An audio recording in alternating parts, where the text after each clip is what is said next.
Hello বন্ধুরা, হাতে সময় কম থাকলে আর পাকা আম দিয়ে দারুণ কোনো মজাদার ও মুখরোচক রেসিপি খেতে চাইলে তোমরা কিন্তু বাড়িতে একবার হলো এই রেসিপিটি বানিয়ে দেখতে পারো।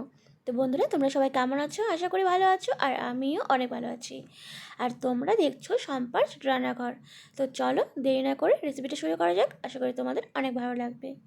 তো দেখো, রেসিপিটি বানানোর জন্য এখানে আমি নিয়েছি দুটো পাকা আম। আর আমগুলোকে এখন ভালো করে ছুলে নিয়ে আমি কিন্তু পেস্ট বানিয়ে নিব। তো দেখো, আমগুলোকে আমি ভালো করে পেস্ট বানিয়ে নিয়েছি। এখন নিয়েছি একটা বড় বাটি, এর মধ্যে আমি প্রথমে দিব ছোট বাটির 2 বাটি হচ্ছে ময়দা। এরপর দিব ওই বাটিরই 1 বাটি সুজি। তারপর দিব আমি যে গোড়াটা রেখেছিলাম সেটা।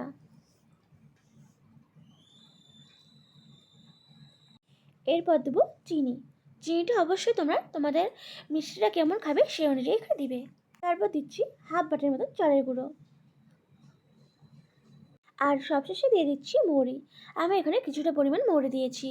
মৌরি দিলে কিন্তু এর গন্ধটা বেশ ভালো লাগে। তো দেখো, সমস্ত উপকরণ দেওয়া হয়ে গেছে। এখন এটাকে খুব ভালো করে মাখিয়ে নেব। মাখালে তো ভালো হবে, বড়াটা কিন্তু খেতে বেশ ভালো লাগবে।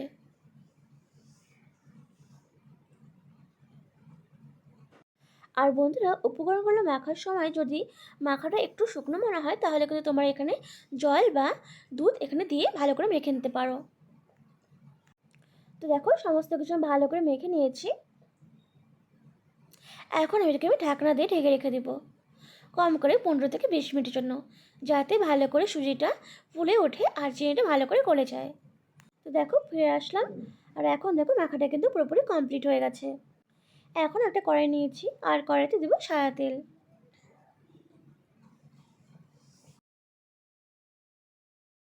তো দেখো, তেল দেওয়া হয়ে গেছে। এখন তেলটাকে একটু ভালো করে গরম করে নিতে হবে।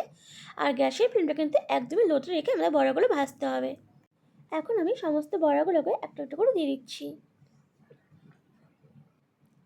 আর বন্ধুরা, তোমাদের যদি আমার রেসিপিগুলো ভালো লেগে থাকে তো প্লিজ একটা লাইক, কমেন্ট, শেয়ার আর সাবস্ক্রাইব করে তোমরা আমার পাশে থেকে যেও। আর পাশে থাকা বেল বাটনটা প্রেস করে দিও, যাতে যখনই আমি পোস্ট করব তোমাদের কাছে সবার প্রথমে পৌঁছে যায়।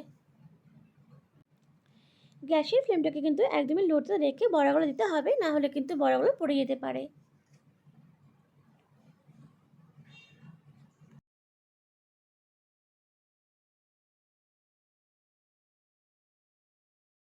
তো দেখো, সমস্ত বড়া কিন্তু দেওয়া হয়ে গেছে। এখন এক পাশটা লাল হতেই কিন্তু আমি উল্টে দিয়ে উল্টো পাশটা ভালো করে ভেজে নেব। দেখো, খুব হালকা হাতে ভাজতে হবে প্রথম দিকে। তো দেখতেই পাচ্ছি এক পাশটা লাল হওয়াতে দেখো ভালো করে ভেজে নিচ্ছি। অনেকটা কিন্তু ভাজা হয়ে গেছে, আর একটু ভালো করে ভেজে নিতে হবে।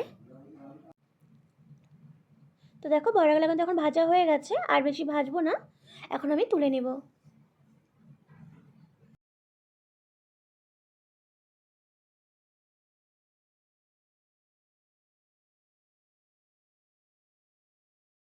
তো দেখো, সমস্ত বড়া কিন্তু আমি তুলে নিয়েছি।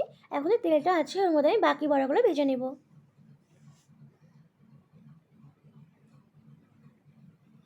আর বন্ধুরা, বড়াগুলো দেওয়ার সময় কিন্তু একদমই ছোট আকারে দিবে, নাহলে কিন্তু বড়াগুলো ফুলে কিন্তু অনেকটাই বড় হয়ে যায়।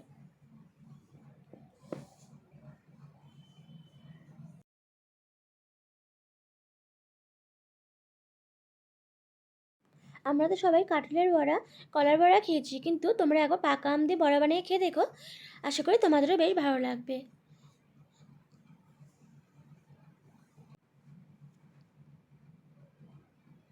তো দেখো, সমস্ত বড়া দেওয়া হয়ে গেছে, আর এখন ভালো করে ভেজে নিচ্ছি।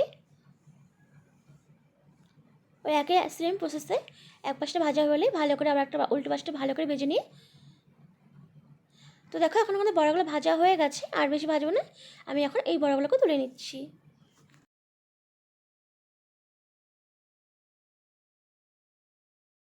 তো দেখো, তৈরি হয়ে গেছে আমাদের গরম গরম মুচমুচে ও লোভনীয় আমের পকোড়া।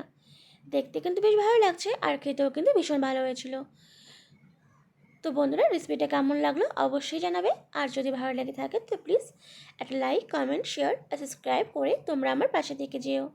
আর পাশে থাকা বেল বাটনটা প্রেস করে দিও।